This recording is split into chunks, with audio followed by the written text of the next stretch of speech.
नमस्कार बच्चों, आइए बच्चों आज हम इस वीडियो के माध्यम से लर्निंग आउटकम आधारित लर्निंग ऐप सामग्री ब्रिज कोर्स कक्षा 7 विषय सामाजिक विज्ञान। देखिए इसके अंतर्गत हम पेज नंबर 158, 59, 60 और 61 इसमें दी गई सभी अभ्यास वर्कशीट एवं विषय वस्तु को हम जानेंगे। तो देखते हैं, यहाँ विषय वस्तु दी गई है विविधता की समझ एवं भेदभाव। देखिए बच्चों, हम विषय वस्तु का संक्षिप्त परिचय इसे समझ लेंगे। ठीक है बच्चों। तो बच्चों, यदि आपने अभी तक इस चैनल को सब्सक्राइब नहीं किया है तो आप इस चैनल को सब्सक्राइब कर लें, बेल आइकन को प्रेस कर लें ताकि इसी प्रकार के आगे के सभी महत्वपूर्ण वीडियो आप तक पहुंचते रहेंगे। तो आइए देखते हैं विषय वस्तु का संक्षिप्त परिचय। देखिए दिया है, इसे जान लेते हैं।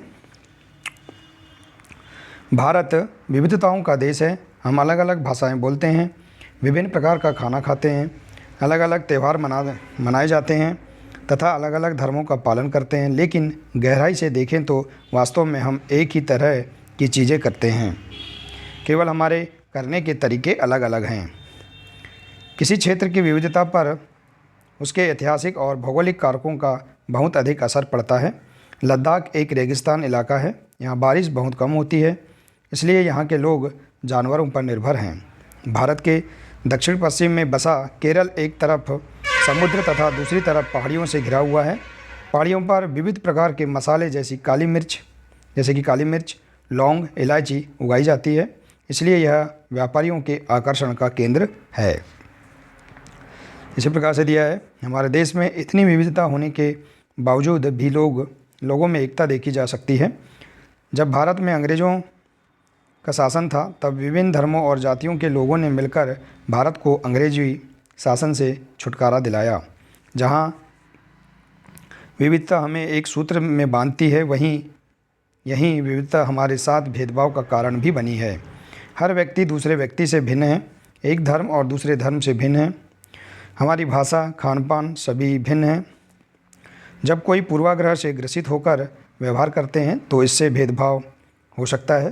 किसी भी व्यक्ति को धर्म, जाति, लिंग एवं या क्षेत्रीयता के आधार पर किसी सुविधा से वंचित रखने को भेदभाव कहते हैं। समाज में लड़के और लड़कियां में कई तरह से भेदभाव किया जाता है।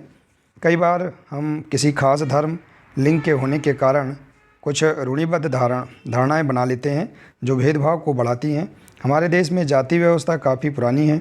इस व्यवस्था के अनुसार लोगों को अलग अलग जातियों में बांटा गया है। हर जाति के व्यक्ति के लिए अलग अलग काम निर्धारित हैं। प्रायः यह देखने सुनने में आता है कि उच्च जाति के लोगों द्वारा नीची जाति के लोगों के साथ तरह तरह के भेदभाव किए जाते हैं। 1947 में जब देश आज़ाद हुआ था तब समय के गणमान्य नेताओं ने एक नए देश का निर्माण कार्य शुरू किया। जातिगत भेदभाव को संविधान में एक अपराध घोषित किया गया। संविधान में इस बात का भी प्रावधान किया गया कि दलितों का उत्थान किया जाए। संविधान में भारत को पंथ निरपेक्ष देश बनाया गया।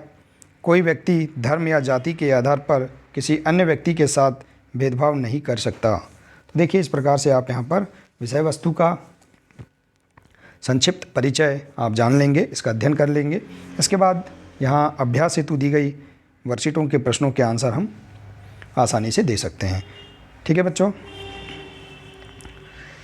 दिया है नीचे दिए गए कथनों की सूची में तालिका भरिए। देखिए यहाँ कथन दिए गए हैं, जैसे रात में घर से बाहर नहीं निकलना, ऐसे कपड़े मत पहनो, वे अच्छे धावक हैं, वे ड्राइवर हैं, उन्हें दूध, घी, अंडे की ज़्यादा ज़रूरत है, पढ़ लिख कर क्या करना है, वे परिवार के मुखिया बनेंगे, तुम्हारा अधिकार नहीं है, नज़रें नीची करके चलो, गृह कार्य में दक्ष बनो। तो इस प्रकार से देखिए यहाँ पर कथन दिए गए हैं। ये कथन किससे संबंधित है इन्हें आपको यहाँ लिखना है। जैसे क्रमांक आप यहाँ डाल सकते हैं। अब लड़कियों से संबंधित कथन कौन कौन से हैं उन्हें छाँट कर आप यहाँ लिखेंगे, और लड़कों से संबंधित कथन कौन कौन से हैं उन्हें छाँट कर आप यहाँ लिखेंगे। जैसे कि लड़कियों से संबंधित कथन, रात में घर से बाहर नहीं निकलना, ऐसे कपड़े मत पहनो, पढ़ लिख कर क्या करना है। इस प्रकार के कथन लड़कियों के लिए बोले जाते हैं।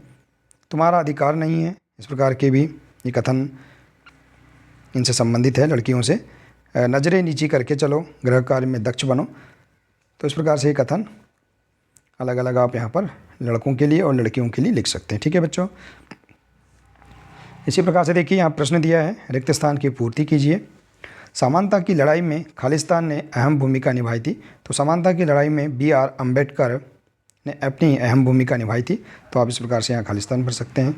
धार्मिक अनुष्ठान कराने का अधिकार केवल खालिस्तान का है। तो देखिए बच्चों, यहाँ पर धार्मिक अनुष्ठान कराने का अधिकार अलग अलग धर्मों के आधार पर अलग अलग व्यक्तियों के लिए हो सकते हैं। तो आप देखिए इस खालिस्तान में अपने धर्म के आधार पर आप यहाँ इसे भर सकते हैं। ठीक है। इसी प्रकार से केरल में खालिस्तान उगाई जाती है। तो केरल में काली मिर्च या इलायची, इसे भी लिख सकते हैं, इलायची भी उगाई जाती है। तो इस प्रकार से आप खालिस्तान भर सकते हैं।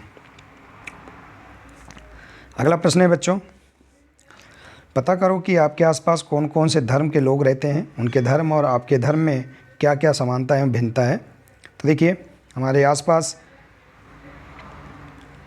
जैन, मुस्लिम एवं सिख धर्म के लोग रहते हैं, लेकिन वास्तव में हम एक ही प्रकार की चीज़ें करते हैं, पर तरीके अलग अलग हैं। तो इस प्रकार से आप यहाँ पर इस प्रश्न का आंसर अपने अनुसार लिख सकते हैं। ठीक है बच्चों। इसी प्रकार से देखिए अगला प्रश्न है, आप अपने परिवार के साथ केवल केरल की यात्रा पर जा रहे हैं। यात्रा पर जाने से पहले आप कौन सी ज़रूरी चीज़ों का ध्यान रखेंगे, सूची बनाइए। देखिए केरल एक पहाड़ी एवं समुद्री राज्य है जहाँ पर ठंड भी अधिक है।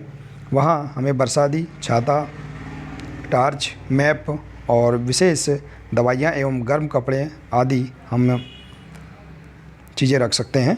तो इस प्रकार से आप यहाँ पर और भी सूची बना सकते हैं। ठीक है बच्चों। इसी प्रकार से देखिए अगला प्रश्न है, अपने क्षेत्र का उदाहरण देते हुए विविधता को समझाइए। देखिए विविधता को अपने क्षेत्र के आधार पर समझाना है। तो हमारे क्षेत्र में विभिन्न धर्मों, जातियों एवं वर्गों के लोग निवास करते हैं। जो भारत की विशेषता है, उनके अलग अलग धार्मिक अनुष्ठानों की प्रक्रिया है, पर वास्तव में मूल आधार क्या है, एक है। तो इस प्रकार से आप यहाँ पर अपने क्षेत्र की विविधता को आप उदाहरण देकर बता सकते हैं। इसी प्रकार से देखिए अगला दिया है प्रश्न, भौगोलिक विविधता हमारे जीवन को कैसे प्रभावित करती है, उदाहरण के साथ समझाइए। तो देखिए हमारे देश में इतनी विविधता होने के बावजूद भी लोगों में एकता देखी जा सकती है। जब भारत में अंग्रेजी शासन था, तब विभिन्न धर्मों और जातियों के लोगों ने मिलकर भारत को अंग्रेज़ों के शासन से छुटकारा दिलाया। विविधता हमें एक सूत्र में बांधती है। तो इस प्रकार से आप इस प्रश्न का आंसर लिख सकते हैं। ठीक है बच्चों। आइए इसी प्रकार से देखते हैं अगला दिया है स्व आकलन हेतु वर्कशीट। देखिए आप अपने आसपास किस तरह की सामाजिक, आर्थिक और धार्मिक विविधता पाते हैं। प्रत्येक के एक एक उदाहरण परिजनों से बातचीत के आधार पर लिखिए। सामाजिक विविधता देखिए भाषा, भौगोलिकता एवं सांस्कृतिक रूप से विविधता हम अपने आसपास देखते हैं। आर्थिक विविधता हम अपने आसपास अमीर, गरीब, मध्यम वर्गीय परिवार भी देखते हैं।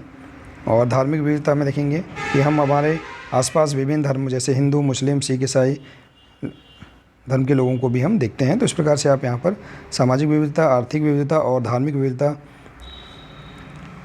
को आप बता सकते हैं। इसी प्रकार से देखिए बच्चों अगला प्रश्न है, हमारे देश में विविधता में एकता किस प्रकार दिखाई देती है, कोई दो उदाहरण लिखिए। तो भारत देखिए, भारत विभिन्न संस्कृति, नस्ल, भाषा और धर्म का देश है। ये विविधता में एकता की भूमि है, जहाँ अलग अलग जीवन शैली और तरीक़ों के लिए लोग एक साथ रहते हैं। जैसे हमारे क्षेत्र में हिंदू, मुस्लिम, जैन, बौद्ध धर्मों के लोग अपनी अपनी धार्मिक गतिविधियाँ भी पूर्ण रूप से मनाते हैं। तो इस प्रकार से आप यहाँ पर विषय वस्तु का अध्ययन करके आप यहाँ पर हमारे देश में विविधता में एकता है, तो इस प्रकार से इस प्रश्न का आंसर आप लिख सकते हैं। ठीक है बच्चों, आप और भी इसके आगे लिख सकते हैं। तो देखिए इस प्रकार से हम यहाँ पर बहुत ही सरल तरीके से इस विषय वस्तु के अंतर्गत दी गई सभी अभ्यास वर्कशीट एवं स्वमूल्यांकन और प्रोजेक्ट कार्य को हम पूर्ण कर सकते हैं। ठीक है बच्चों। देखिए तो बच्चों आशा है कि आपको इसके अंतर्गत सभी अभ्यास हेतु वर्कशीट के प्रश्नों के आंसर समझ में आ गए होंगे। तो बच्चों आज के लिए सिर्फ इतना ही है। मिलते हैं नेक्स्ट वीडियो में। नमस्कार।